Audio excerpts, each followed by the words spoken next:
Buya, Buya. Mana Buya belum? Nah, Di sini Buya. Assalamualaikum warahmatullahi wabarakatuh. Waalaikumsalam warahmatullahi wabarakatuh. Pertama, MK itu ternyata memang mahkamah kartu. Mahkamah kolaborasi, mahkamah kardus, mahkamah kolusi, mahkamah kekuasaan. Pokoknya mahkamah yang jelek lah. mahkamah kata-kata. Mahkamah kata-kata omong-omong. Jadi intinya trust in basket. Sampah dalam keranjang. MK-nya keranjang, hakim-hakim MK-nya sampah. Saya kira ini hal yang harus dibuang, dibersihkan sampah ini dengan dua cara. Satu, tentu saja penggantian hakim MK. Satu kemungkinan. Kemungkinan kedua adalah MK bubarkan. Nggak berguna kita punya MK. Untuk soal uji material, undang-undang dasar dan undang-undang itu bisa saja diberi kewenangan ke MA sebagai puncak dari lembaga peradilan. Awalnya begitu. Kita kembalikan lagi. MK ini lembaga bid'ah gitu, yang merusak kehidupan demokrasi maupun kehidupan hukum. Yang kedua ya terbubarkan, gitu kan? Karena diberi kewenangan untuk melakukan penyelesaian perselisihan pemilu, ternyata justru dia adalah mafia pemilu, gitu ya. Kayak kalau dia jadi mafia pemilu, maka dia adalah merusak demokrasi, merusak hak asasi manusia. Bubarkan MK. Kira ini poinnya. Tuh. Yang kedua, tentu saja di balik semua ini adalah rajanya mafia. Rajanya mafia itu ya Jokowi. Gitu. Kita harus juga terus berjuang ya untuk melengsarkan Jokowi. Selama Jokowi ada, selama dia cawe-cawe, selama dia menentukan, rusak negara, rusak politik, rusak budaya, rusak agama, rusak hukum. Begitu. Maka merupakan satu kondisio sine qua non, keharusan mutlak Jokowi itu harus dimaksudkan.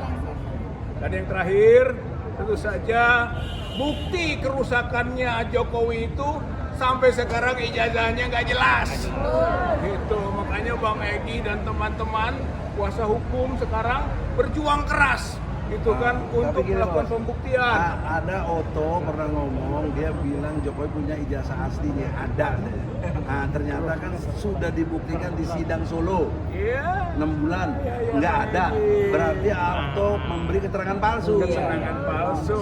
Laporin Bahkan polisi dong. bisa diproses. Saya kira nanti itu juga bisa diproses secara hukum. Banyaklah aspek-aspek kriminal dari peradilan yang dikaitkan dengan hubungan dengan ijazah palsu. Gitu. Oleh karena itu jadi tabungannya Bang Egy. Jangan semua ente prinsip. Tabungan kita semua. Udah aja gitu ya. Tabungan kita semua untuk memproses lebih lanjut. Kita tidak akan menyerah. Kita tidak akan menyerah apapun putusan dari pengadilan berkaitan ijazah palsu ini. Enggak menyerah. Putusan sela, enggak menyerah kita. Apapun putusannya. Kalau sidang online ijazah nggak bisa dipegang dong. Iya, nggak bisa. Pokoknya Ya makanya kita menentang. Sampai kapanpun kita kejar ijazah itu. Menjaga mata Kan? Siapapun yang mengatakan ada ijazah, hayo bawa buktikan. Siapapun yang mengatakan bahwa ijazahnya asli, hayo bawa ijazah itu, uji keasliannya. Saya kira rakyat Indonesia punya kewenangan. Bersatu. Rakyat Indonesia punya kedaulatan. Betul. Rakyat Indonesia perlu transparansi. Betul. Siapapun pemimpinnya. Betul. Kelak Jokowi diteruskan Prabowo, Gibran juga sama saja. Itu penyakit bangsa, penyakit negara, penyakit demokrasi.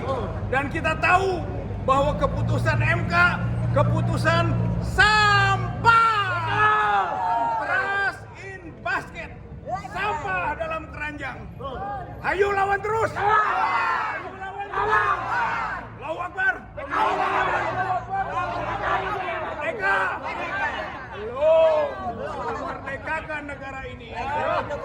Siap merdekakan negara ini. Ya, wassalamualaikum warahmatullahi wabarakatuh. Daripada lapar mati. Sudut pandang agamanya gimana? Singkat. Laparan Indonesia. Ada bansos, Pak. Assalamualaikum warahmatullahi wabarakatuh. Saya sebagai rakyat melihat penyelenggaraan pemilu dari awal sampai akhir. Kita sebagai rakyat Indonesia mengikuti penyelenggaraan pemilu sejak awal sampai akhir yang diawali dengan cawe-cawenya Bapak Jokowi meloloskan anaknya yang 36 tahun usianya dengan melanggar peraturan sehingga dia lolos. Inilah di awal daripada kebobrokan, kerusakan. Kita sebagai rakyat ingin bagaimana pemilu yang diselenggarakan oleh KPU itu berjalan dengan seadil-adilnya, sejujur-jujurnya, sehingga akan melahirkan presiden pemimpin yang legitimate. Tetapi hari ini dinodai oleh cawe-cawe yang berawal dari dengan seorang Gibran yang usia 36 tahun maju menjadi cawapres, sehingga orang tuanya yang presiden itu memaksakan dengan segala cawe-cawenya untuk memenangkan anaknya. Ini menjadi persoalan yang sangat besar, sehingga kejujuran penyelenggaraan pemilu sangat jauh dari harapan kita. Oke. Sementara Islam mengajarkan kepada kita bagaimana wailul lil mutaffifin, kecelakaanlah, kerusakanlah, bencana besarlah kepada mereka yang melakukan kecurangan, yang melakukan ketidakjujuran. Dan hari ini justru kita sebagai rakyat menyaksikan betul itu, dan itu dilakukan mulai dari kepala negara yang tertinggi di negeri ini. Inilah kita sebagai rakyat menyesalkan tindakan yang menurut kami yang tidak pantas dilakukan oleh kepala negara, oleh Bapak Jokowi. Sementara ketika dia menerima jabatan presiden dulu itu banyak kan disumpah akan berlaku seadil-adilnya, akan berlaku tegak lurus untuk seluruh rakyat Indonesia.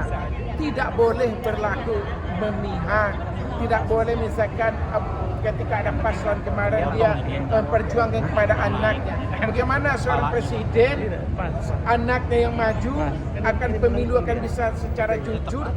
Tentu tidak akan mungkin. Oleh sebab itulah politik dinasti yang dilaksanakan oleh presiden yang baru-baru ini justru mencemari, mengotori demokrasi kita hari ini. Itu mungkin dari saya. Terima kasih. Assalamualaikum warahmatullahi wabarakatuh. Ini saudara-saudara, tiba saatnya analisis yang perlu saya sampaikan, bahwa saya menyatakan sumum bukmun umyum fahum layar. Semua orang tahu. Ada dalam surat Al-Baqarah ayat 18. Di situ dikatakan mereka itu buta, tuli dan bisu, sehingga mereka tidak bisa kembali kepada kebenaran itu sendiri. Siapa yang buta, tuli, bisu ini? Saya jawab dengan tegas, Mahkamah Konstitusi. Mantap. Apa kebutaannya? Apa tulinya? Apa bisunya? Kita tahu ada satu persoalan namanya bansos. Bansos ada 560 triliun 360 miliar. Tetapi tidak bisa dilihat oleh MK. MK nggak melihat itu katanya ya. Dalam putusannya dia bilang begitu. Jadi mata awam kita rakyat bisa lihat, kok MK tidak? Kenapa? Karena buta, tuli, bisu, nggak bisa omong. Apa yang membuat dia buta? Apa yang membuat dia tuli? Bisa saja dibungkus oleh emas, oleh dolar, atau oleh uang rupiah yang jumlahnya tidak sedikit, triliunan. Ini yang kita dengar. Jadi sangat penipu majelis hakim semua itu. Sok-sok ada dissenting, padahal dissenting itu sudah diatur. Sekaligus hebat dissentingnya, tapi posisi hukumnya tetap kalah. Kalau dissenting posisi hukumnya kalah, Apa ada nilai untuk jadi argumentasi? Tidak bisa, tidak bernilai. Jadi ini tipu-tipu MK itu. Betul. Salah satunya yang dissenting itu kan si Arif Hidayat. Arif Hidayat justru yang melarang Jokowi datang ke sidang. Alasannya Jokowi itu di samping presiden, kepala pemerintahan, Jokowi juga kepala negara. Jadi sebagai kepala negara harus dijaga wibawanya. Ini kan hakim apa nggak ngerti undang-undang ini? Tapi hakim konstitusi, tapi profesor. Ya, Anda lihat pasal 27 ayat 1. Setiap warga negara berkesamaan kedudukannya dalam pemerintahan dan hukum tanpa kecuali. Kalau tanpa kecuali, kenapa Jokowi dikecualikan? Bagaimana? Arif Hidayat, kau jawab apa ini? Kenapa kau larang? Anda harus menjawab, terutama Soehartoyo sebagai ketuanya. Anda pernah menyatakan di sidang itu, siapa warga negara yang menanyakan tentang persidangan ini, hakimnya wajib menjawab. Jawab kau, Arif Hidayat. Kenapa kau larang Jokowi? Atau kau lindungi Jokowi tidak dipanggil dalam persidangan? Yang kedua, 4 menteri dipanggil, dikonfirmasi, banyak keterangannya yang palsu, yang tidak benar, yang tidak sesuai dengan sebelum-sebelumnya. Baik dari Sri Mulyani, dari Tris Ahmad juga, ya, Risma, itu banyak yang tidak benar. Harusnya dikonfirmasi, panggil Jokowi gitu loh, sebagai atasannya. Bener nggak nih yang 560 ini? Karena yang ngomong gini ada, ya, waktu di sidang, misalnya siapa tuh? Kan si yang ahli ekonomi itu, Faisal Basri. Di luar forum ada EF Saifullah, ngomong jelas-jelas tentang jumlah ini. Ketiga, ada putusan hakim menyatakan tidak ditemukan nepotisme. Ada bener ya? Kalau begitu, Dul, dengar ini. Kalau begitu, Gibran bukan anak Jokowi. Itu dong logika hukum. Hakim harus buktikan bahwa Gibran bukan anak Jokowi. Anak dari siapa? Jangan main-main bikin putusan kau. Enak aja bikin putusan. Samsul. Anak siapa dia? Samsul. Ini si Samsul anak siapa? Anak kodok. Samsul Pak. Tidak menghina, tidak kebencian, tapi ini fakta hukum. Oleh karena itulah ini disebut dagelan persidangan itu. Cuma nenangin rakyat aja tuh dissenting itu. Yang anehnya lawyer 01 bersyukur ada dissenting. Sampai ada yang sujud syukur saya lihat tuh. Ya Allah. Oh ya Allah. Gimana ilmunya itu? Bubarkan ilmu hukum. Kan harusnya dilawan dong. Kenapa cuma hakim yang boleh bicara? Kenapa saya advokat tidak? Advokat, hakim, jaksa, polisi, itulah penegak hukum. Harusnya boleh bicara. Itu ya loh, kalau dibilang kita kritik teman-teman kita juga malu juga gitu. Ya, tapi bagaimana tidak berlaku yang benar gitu loh. Ya. Sehingga apa? Coba bersyukurnya untuk apa? Orang tetap kalah kok. Kecuali dengan sujud syukur bisa menang lagi, kan kagak. Makanya ibu tadi yang dilantik adalah bisa Anies. Dari mana ilmunya itu nggak ada? Ya kalau dia paham, ibu-ibu nggak ngerti. Kalau advokat nggak ngerti kan blok. Sama juga begini Bu, maaf ya. Ibu kan bukan TNI, bukan ya? Terus doa, ya Allah jadikan aku Panglima TNI, bisa nggak?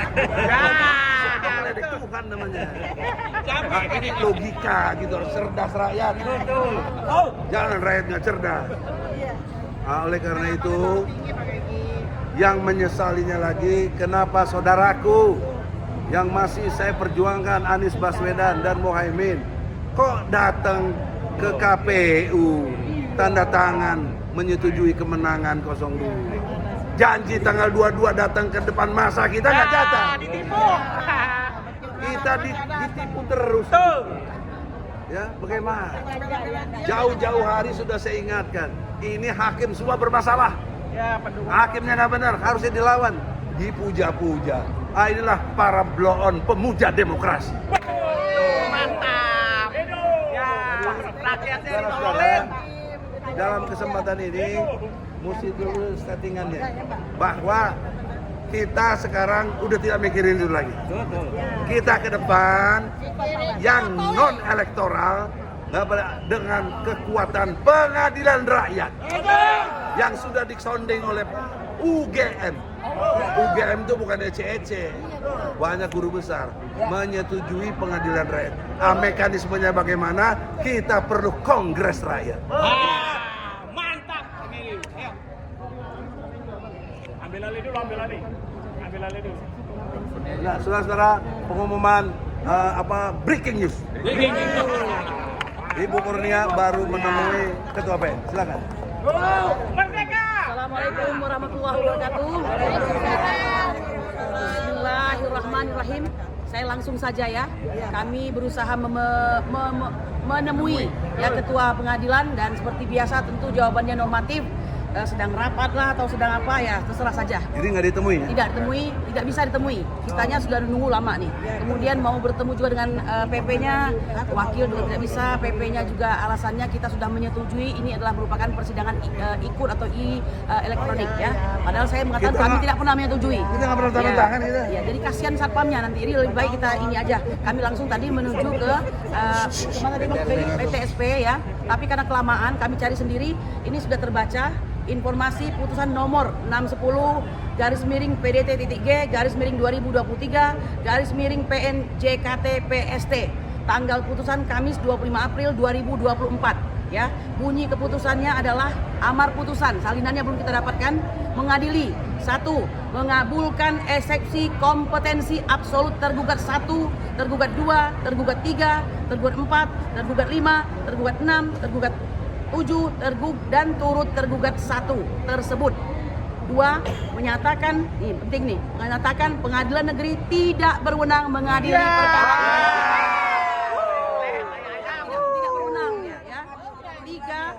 Menghukum para penggugat untuk membayar biaya perkara sebesar Rp1.626.000. Ambil Jokowi. Rakyat dihukum untuk membayar biaya perkara. Ya.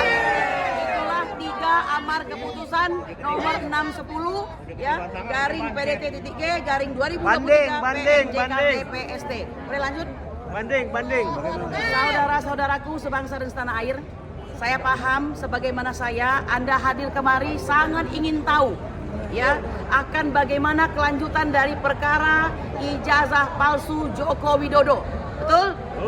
Nah, dan ternyata untuk putusan selah pihak pengadilan sudah memutuskan secara online. Kami bukan tidak tahu. Kami hadir ke sini karena kami ingin untuk menemui Ketua Pengadilan Negeri agar beliau mengetahui bahwa kami tidak setuju dengan keputusan yang sifatnya online tersebut. Tolong pegang, ya. Lalu bagaimana? Kami ingin sebenarnya kembali menyatakan pendapat kami agar mereka mereschedule untuk bisa dilakukan sidang offline. Jadi kalau mereka memberikan keputusan selah, nyatakan keputusan tersebut dalam sebuah sidang yang didengarkan oleh termohon dan pemohon sesuai pasal 185 diucapkan di dalam persidangan ya 185 HIR. Tapi kami sangat mengerti. Inilah upaya yang bisa dilakukan oleh pengadilan ya untuk tidak bertemu langsung dengan kami para pemohon yang sangat ganas-ganas ini, mungkin mereka begitu ya. Padahal sebenarnya kita sedang mencari kebenaran. Perlu Anda ketahui ya, gugat ijazah palsu jilid 2 di Surakarta itu belum pernah menunjukkan ijazah asli Joko Widodo. Akan tetapi 2 orang sudah dihukum 4 tahun ya. Bayangkan, salah satunya Gus Nur dan Bambang Tri. Orangnya dihukum, tapi Jokowi tidak ada kewajiban untuk menunjukkan ijazahnya mana yang asli tersebut. Ya, 14 kali persidangan, betapa gigihnya kita menginginkan agar dihadirkan wakil dari Jokowi, bukan jaksa negara. Mengapa? Karena ini soal pemalsuan. Mau dia presiden tidak soal, tapi dia adalah subjek hukum yang melakukan pemalsuan tersebut. Harusnya tidak menggunakan jaksa negara atau yang mewakilinya. Ya, Presiden Habibie sudah menunjukkan sebuah teladan yang baik. Ketika urusan itu menyangkut diri dia pribadi, dia tidak menggunakan jaksa negara. Hanya kali inilah ya Joko Widodo dengan sombongnya menggunakan jaksa negara. Kami tidak terima, 14 kali persidangan kita selalu menolak. Akhirnya hari itu tiba di mana ya Otto Hasibuan datang dengan pasukannya tentu saja ya untuk hadir di persidangan, dan cukup sekali saja Anda bisa melihat bagaimana riak wajah hakim pada saat itu sangat berbahagia, dan semua keinginan Oto Hasibuan diikuti, termasuk sidang-sidang yang akan datang berlanjut dengan online. Padahal kami tidak setuju. Kami percaya, dan Prof. Egy ya yang paham hukum ini, bahwa sidang perdata itu mengenai konsensus, kebersetujuan kedua belah pihak, ada kesepakatan ya, tidak bisa diputuskan oleh pihak pengadilan sendiri berdasarkan kehendak daripada salah satu pihak gitu. Nah, tapi ini yang terjadi, kami paham karena kita bicara soal pendekatan kekuasaan ya. Nah, oleh karena itu kami mengatakan pada hari ini bahwa keputusan sudah diucapkan. Nah, tentu saja kami akan sami'na wa ata'na kepada Bang Egy selaku ketua kami, tapi kami ingin mengatakan ini tindakan yang sangat pengecut, sangat pengecut ya. Hadapi dong ya, buka perkaranya. Oto mengatakan ada ijazah aslinya, tunjukkan cash close ya, tunjukkan saja. Tapi ternyata tidak mampu ditunjukkan. Maka kami berkesimpulan inilah belok-beloknya supaya nggak memperlihatkan ya. Dan perlu Anda ketahui, hari ini tanggal 25, 3 hari setelah tanggal 22 pengumuman daripada keputusan perkara PHPU di MK ya. Mohon maaf, kami harus ya mempunyai pemikiran analisis bahwa ini disengaja untuk melihat kondisi setelah tanggal 22 ya. Konstelasi politik memanas ya. Nanti akan dilihat ini. Ya, saya sama analisanya begini. Mungkinkah orang yang sudah bakal menang di MK mau kalah? Mungkin nggak? Nggak mungkin kan. Sama seperti sekarang ini. Orang ini akan terus mempertahankan bahwa dirinya tidak bersalah, bahwa dia punya ijazah asli itu walaupun tidak pernah diperlihatkan ya. Nah, nanti kami berharap rakyat akan terus menang. Justru makin kita terus dizolimi, ini menunjukkan kemenangan rakyat. Karena kalau mereka yang benar, gampang kok, tinggal ditunjukkan. Tapi mereka tidak mampu menunjukkan hal tersebut. Ya, Bapak Ibu sekalian, saya tahu bagi pendukung keadilan kebenaran ya sudah kecewa yang pertama karena itu ya Hakim MK Soehartoyo menunjukkan keberpihakannya yang salah ya, sen kiri belok kanan. Selama beberapa sen kiri belok kanan itu biasanya emak-emak ya. Dan itu bukan karena jahat, karena pikiran emak-emak itu emang begitu. Kenapa diikuti oleh Hakim MK ya kan? Mereka selama ini memberi harapan palsu kepada kita, seakan-akan ingin memperbaiki keadaan, ya kan, akan memberikan kejutan sebuah keputusan. Ternyata kita benar-benar terkejut. Terkejutnya kenapa? Dia mengatakan akan memberikan sebuah kesenangan lah kepada bangsa Indonesia, keputusan yang akan berbeda, sebuah keadilan. Nggak taunya justru dialah faktor yang menyebabkan kekalahan kita. Betul? Nah, oleh karena itu saya sudah bilang, jangan pernah berharap kepada manusia, pasti akan kecewa. Even dia adalah seorang hakim ya. Nah, oleh karena itu kecuali tentu saja kodi atau hakim-hakim yang amanah, yang beriman. Nah, hari ini kita sudah melihat bahwa benar yang dikatakan oleh salah satu hakim MK juga, yaitu Harif Hidayat, semua sudah terkooptasi. Ya, eksekutif, yudikatif, legislatif, ditambah lagi partai politik, dan satu lagi pers, kecuali kalian yang tidak ya. Saya kira itu yang bisa saya sampaikan. Termasuk si Harif Hidayat terkooptasi. Iya. Ya, begitulah ya. Nah, semoga kita berharap satu lagi ini, walaupun agak kemana-mana nih saya ngomong, semoga orang yang kita dukung akan istiqomah, tidak akan masuk kemana-mana, tetap jadi oposisi, agar bangsa ini segera bisa diperbaiki pada kondisi berikutnya atau waktu yang tidak lama lagi. Betul? Silakan Bang Egy, bagaimana kita ini? Agak munduran. Stop.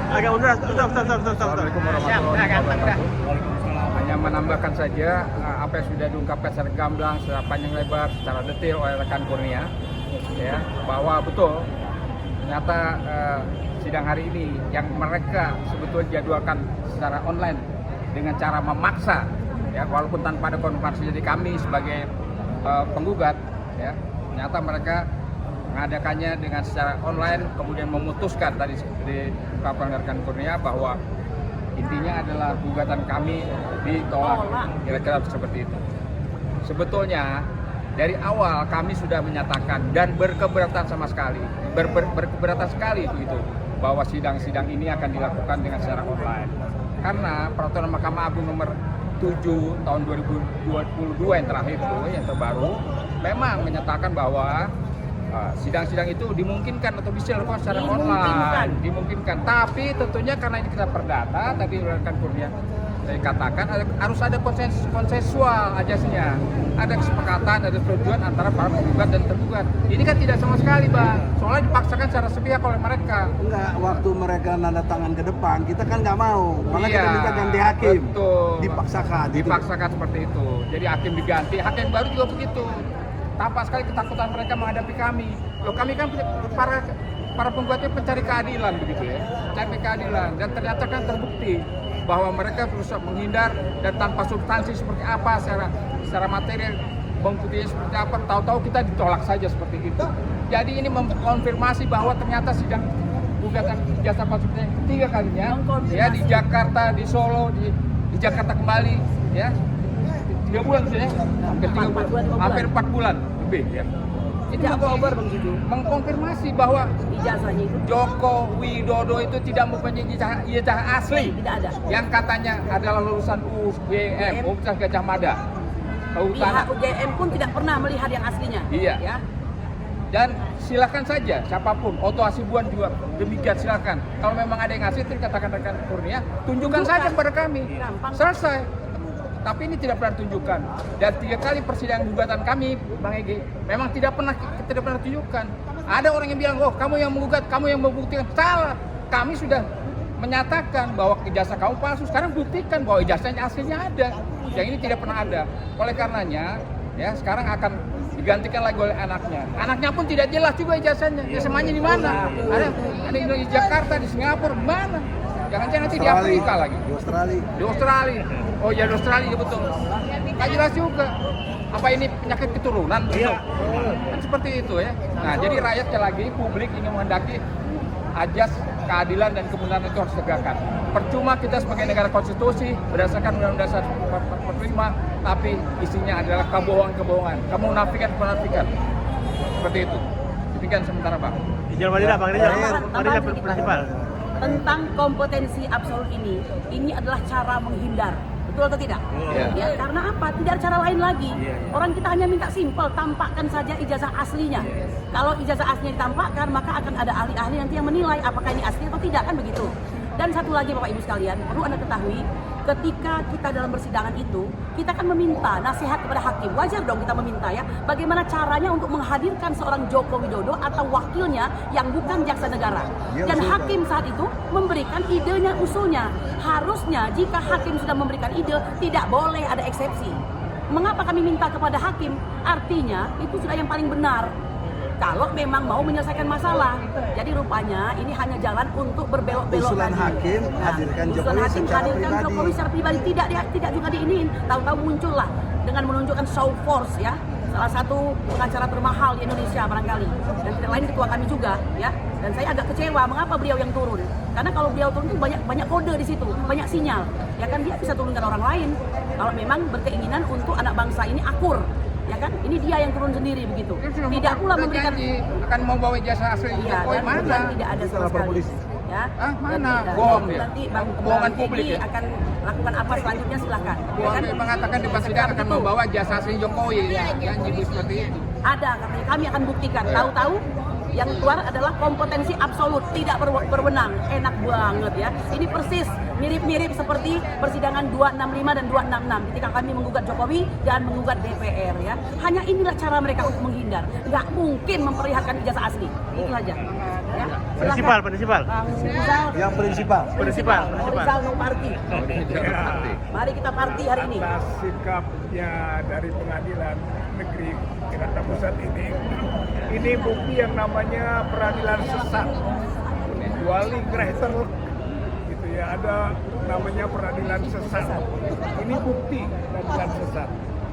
Kemudian tadi dinyatakan ada diktum yang menyatakan bahwa peradilan atau pengadilan tidak berwenang berbasis kompetensi absolut tanpa alasan hukum yang akan kita uji juga. Jadi artinya bahwa pilihan berikut yang bisa kita lakukan atau kita usulkan sebagai prinsipal atau kuasa hukum banding, gitu kan, banding, karena itu adalah upaya hukum, ya diuji lebih tinggi lagi. Yang kedua, atas peradilan sesat, maka bisa saja ketua pengadilan Negeri Jakarta Pusat beserta para hakim kita adukan ke Mahkamah Agung. Itu juga bisa Dan dijadikan komisi yudisial. Itu bisa kita lakukan. Jadi mungkin nanti dipertimbangkan oleh kuasa hukum bersama prinsipal tentang itu. Dan yang ketiga tentu saja kita akan melakukan upaya-upaya yang lain yang jelas bahwa soal ijazah palsu ini tidak membuat prinsipal maupun kuasa hukum menyerah, tidak. Itu kita akan terus berjuang karena ini menyangkut hak rakyat, hak masyarakat, hak publik untuk tahu presidennya punya ijazah enggak, dan ijazah yang dipunyai kalaupun ada asli atau enggak. Ini adalah satu hak dari masyarakat, hak rakyat, dan kita berjuang untuk memperjuangkan hak rakyat itu, bukan sembarang ngadu-ngadu, bukan sembarang lapor-lapor, bukan sembarang masuk-masuk ke ruang-ruang pengadilan, bukan. Ini adalah untuk memperjuangkan hak rakyat supaya tahu yang presidennya itu punya ijazah enggak, dan ijazah kalau dipunyai asli atau enggak. Masa yang begitu aja nggak ngerti? Gitu. Masa yang begitu aja nggak paham? Masa yang begitu saja harus dia bersembunyi ke sana ke sini sampai dikeluarkan bahwa Pengadilan Jakarta Pusat tidak berwenang. Lalu mau apa lagi? Memang dia sembunyikan itu. Jadi pengadilan jalanan yang berwenang. Pengadilan apa yang harus berwenang sekarang? Mau pengadilan rakyat, pengadilan jalanan, pengadilan yang kemudian merupakan gerakan-gerakan rakyat masyarakat, people power. Kalau terjadi people power salah sendiri, hukum tidak menyelesaikan. Begitu. Saya kira mudah-mudahan banding atau diadukan komisi yudisial, komisi Mahkamah Agung, atau Gugat kembali. Nggak nyerah kita. Gugat baru. Ya, dengan formulasi-formulasi baru yang intinya kita memperjuangkan hak rakyat Indonesia untuk tahu presidennya punya ijazah atau enggak, dan ijazahnya asli atau tidak. Itu hak rakyat, dan kita berjuang untuk menegakkan hak rakyat itu melalui proses hukum ini. Saya kira itu dari prinsipal. Allahu Akbar. Tiba saatnya saya ambil keputusan. Mendengar apa yang disampaikan Ibu Kurnia dan juga prinsipal Fadilah, Rijal Fadilah, maka keputusan saya sebagai ketua umum dari tim pembela ulama dan aktivis. Nah, kita ini sekarang lagi bela para aktivis tadi, yang dari UI, prinsipal juga Pak Taufik, Rijal Fadilah, ada lagi Muslim Arbi, ada lagi Bambang Tri, ada lagi Hatta Taliwak. Nah, itu yang menjadi prinsipal. Keputusan saya adalah yang pertama, kita akan bikin gugatan baru. Itu lebih pas, kenapa? Karena kalau kita banding, sidangnya online lagi dan tidak ketemu orang, yang dibahas cuma berkas-berkas. Ya udah pasti kalah lagi lah. Oke? Kalau gugatan baru, hakimnya juga insya Allah baru lagi. Kemudian materinya kita rubah lagi apa yang memungkinkan yang mesti bisa masuk, ya. Dan itu akan terjadi nuansa baru. Karena 2 kali kita sudah coba. Tahun 2022 kita dicatatkan sama, tapi lebih sadis waktu yang pertama itu. Sidang sudah dijanjikan jam 1. Jam 12.45 udah diputus. Kita tidak berwenang katanya pengadilan. Ini kan sadis, kita nggak ada di sidang, diputus. Terus kita nyatakan banding, nggak diproses. Nah, maka kalau gitu sekarang ngapain kita banding lagi, nggak diproses lagi. Nah, jadi sekarang yang ketiga ini, yang kedua kita dinyatakan juga sekarang tidak berwenang. Nah, yang ketiga kita akan lakukan lagi gugatan baru. Tentu harapannya hakimnya yang baru, yang masih betul-betul imannya kuat, yang nggak terpengaruh. Yang sekarang yang adili udah pada mati, mudah-mudahan mati semuanya itu. Ya, boleh doain jahat boleh. Dalil saya surat Yunus ayat 88. Nabi Musa mendoakan Fir'aun binasa. Saya doakan para hakimnya tadi itu yang ngatur semuanya, pengacaranya dibinasakan oleh Allah. Amin semuanya. Amin semuanya. Sekali lagi, para hakimnya, baik yang di Mahkamah Konstitusi maupun yang di PN Jakarta Pusat dan para pengacaranya yang membela kezaliman itu dibinasakan oleh Allah. Kurang keras, dibinasakan oleh Allah. Amin. Dibinasakan oleh Allah. Amin. Insya Allah doa orang-orang yang terzalimi dikabulkan. Cuma masalahnya waktunya lambat atau cepat itu bukan hak kita. Itu udah kewenangan Allah Subhanahu wa Ta'ala. Tapi doa kita, permintaan kita, insya Allah nggak ada yang ditolak. Hanya waktu cepat atau lambat. Itulah kesabaran, itulah keikhlasan kita dalam berjuang. Seperti kata Rizal tadi, jangan lemah, jangan menyerah. Kita gugat balik. Di samping itu, sebelum itu, saya akan datangin komisi yudisial. Para hakim di komisi yudisial yang juga memeriksa hakim. Kalau kalian main-main juga, kalian ini udah jelas melanggar kode etik hakim. Hakim tidak jujur, hakim tidak benar, hakim tidak profesional, hakim tidak disiplin. Itulah kode etik hakim. Kalau kalian bela juga, kau juga dibinasakan oleh Allah. KY dengar, walaupun banyak teman saya di sini. Kalian adalah pecundang, pengkhianat rakyat. Ya, oleh karena itulah juga Mahkamah Agung, badan pengawasannya membiarkan ini juga semoga cepat dibinasakan oleh Allah. Sehingga nanti gugatan kita yang baru, hakimnya udah pada beriman yang baik, yang sadar, sehingga betullah bisa diputuskan. Jokowi memang nggak punya ijazah. Kalau punya, Otto, saya tantang tuh Otto, sama-sama lawyer kita. Tantang tuh, datang, mana tunjukkan ijazah? Tunjukkan. Kau sudah janji. Kau sudah janji. Kalau enggak, kau memberi keterangan palsu di sidang. Aku laporkan 7 tahun sanksi buat kau nanti. Otto, jangan belagu kau, maju sini. Ya. Tunjukkan itu ijazah Pak aslinya Jokowi. Jangan bikin rakyat susah. Kalau nggak berani berarti kau nggak punya, kau ditipu. Ya. Itu yang harus kita hukum. Penguasa yang zalim seperti ini wajib dibinasakan. Amin. Amin ya rabbal alamin. Assalamualaikum warahmatullahi wabarakatuh. Terima kasih semua ya.